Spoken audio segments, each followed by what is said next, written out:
नमस्कार दोस्तों, मैं डॉक्टर पवन शर्मा आज आपके सामने एक किस्सा लेकर आया हूं दोस्तों हल्दी घाटी के बारे में। और हल्दी घाटी से जुड़ा हुआ एक प्रश्न आता है कि हल्दी घाटी को थर्मोपल्ली क्यों कहा गया, किसने कहा, और इस थर्मोपल्ली के पीछे की कहानी क्या है, तुलना क्यों की गई। ये सारी बातें दोस्तों मैं आपसे करने आया हूँ। एक किस्सा लेकर आया हूँ दोस्तों, आपको एक कहानी सुनाने आया हूँ। ठीक है दोस्तों, जिसका प्रश्न कई बार पेपरों में पूछा जाता है दोस्तों। तो देखो, एक प्रश्न आता है कि थर्मोपल्ली का युद्ध। ठीक है दोस्तों, कर्नल जेम्स टोड ने हल्दी घाटी के युद्ध को थर्मोपल्ली का युद्ध कहा।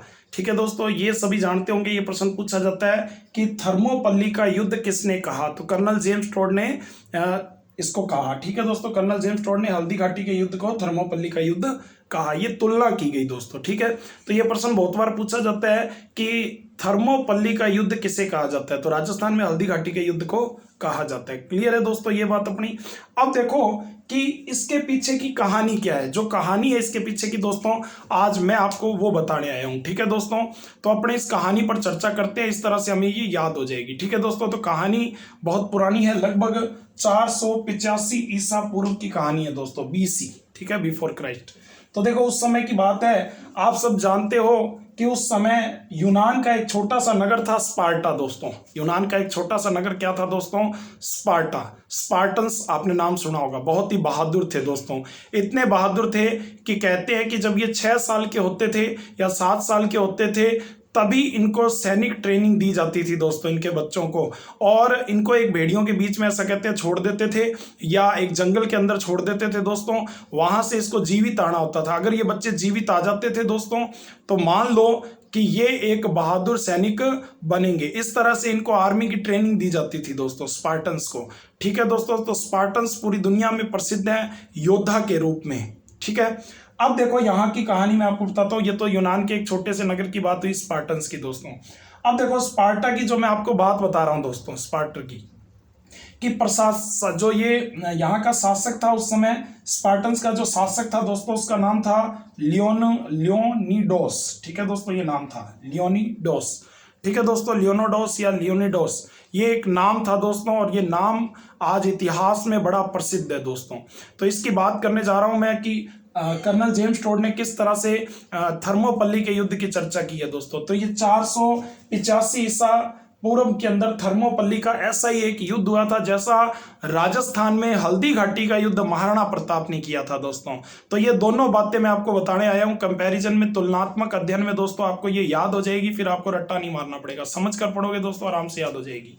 अब देखो, यूनान का एक नगर था स्पार्टा, और यहाँ का एक शासक था लियोनिडोस। ठीक है दोस्तों, हुआ क्या कि एक जेरेक्सिन नाम का एक राजा बना था दोस्तों। जेरेक्सिन जो फारस का शासक था, फारस को पर्सिया भी बोलते हैं दोस्तों। तो जेरेक्सिन एक बहुत ही क्रूर शासक था, और इसकी लाखों की सेना थी। और इससे पहले जो इसके दारा की मृत्यु के बाद ये बना था दोस्तों।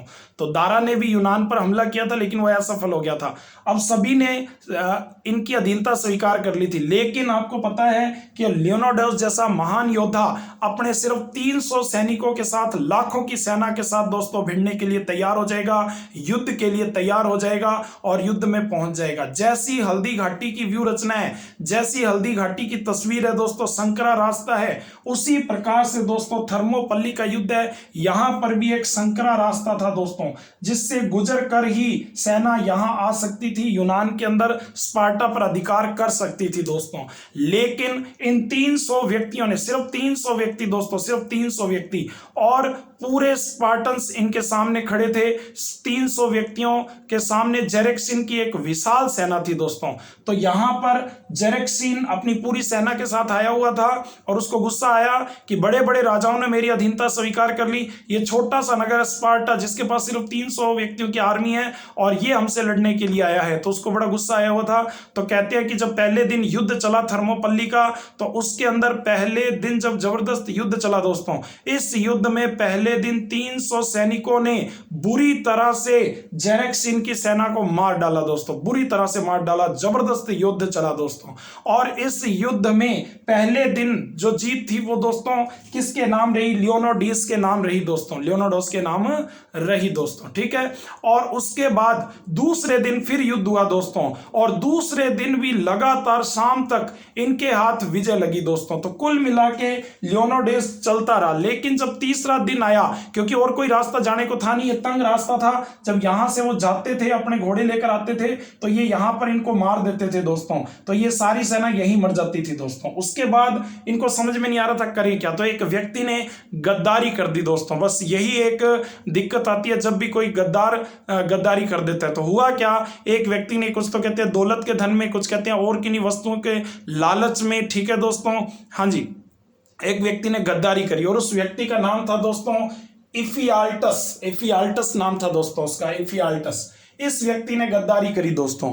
इस व्यक्ति ने क्या करी? गद्दारी कर दी। ओके दोस्तों, इस व्यक्ति ने जब गद्दारी करी तो इन्होंने स्पार्टन्स यूनान में जाने का दूसरा रास्ता बता दिया कि इस दूसरे रास्ते से आप जा सकते हो और यहां से इनको जाके मारा जा सकता है 300 सैनिकों को।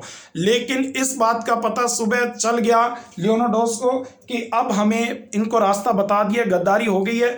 तब भी ये दोस्तों मजबूती के साथ खड़े रहे दोस्तों, ये भागे नहीं। इन्होंने कहा हम लड़ेंगे, हम मरेंगे, क्योंकि इनकी आर्मी बहुत मजबूत थी। इन्होंने लड़े और लाखों की सेना के सामने दोस्तों लड़ते रहे और लड़ते लड़ते अपने प्राण गंवाने के लिए तैयार थे, लेकिन भागे नहीं, पीठ दिखा के भागे नहीं। इसी तरह से दोस्तों हल्दी घाटी का युद्ध हुआ था और हल्दी घाटी के युद्ध में महाराणा प्रताप और उनकी सेना इसी तरह से लड़ी थी और इसी तरह से हल्दी घाटी की व्यू रचना थी। ऐसी ही संकरा स्थान था दोस्तों। इसीलिए ये तुलनात्मक अध्ययन किया। कर्नल जेम्स टोड ने बताया कि सेम टू सेम ऐसा यहां पर था, ऐसा यहां पर था। और अंत में लियोनार्डोस दोस्तों लड़ता हुआ वीर गति को प्राप्त हुआ और इस तरह से ये कहानी अमर हो गई। पूरी दुनिया में इस युद्ध को याद किया जाता है दोस्तों। लियोनार्डोस को एक महान योद्धा, ताकतवर योद्धा के रूप में याद किया जाता है दोस्तों। उसने जेरेक्सिन से कहा भी था कि हम मर जाएंगे, इतिहास हमें बहादुर योद्धाओं के रूप में याद करेगा, लेकिन जेरेक्सिन तुम्हें एक लालची व्यक्ति के रूप में याद करेगा।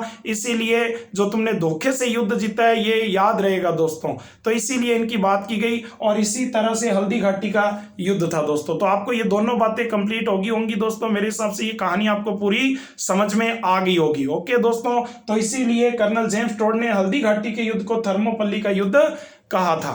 यस दोस्तों, तो ऐसी कहानियां और किस्से दोस्तों मैं आपको सुनाता रहूंगा, ठीक है दोस्तों। तो आप हमसे जुड़े रहें। ओके दोस्तों, हमारे चैनल पर लाइक सब्सक्राइबर करते रहे, आप जुड़े रहे दोस्तों, आपको ये कहानियां मिलती रहेंगी। इसके अलावा हम जूम ऐप पर भी अपनी पूरी क्लासेस लगाते हैं दोस्तों, तो आप वो भी देख सकते हैं दोस्तों। ओके है, नमस्कार दोस्तों।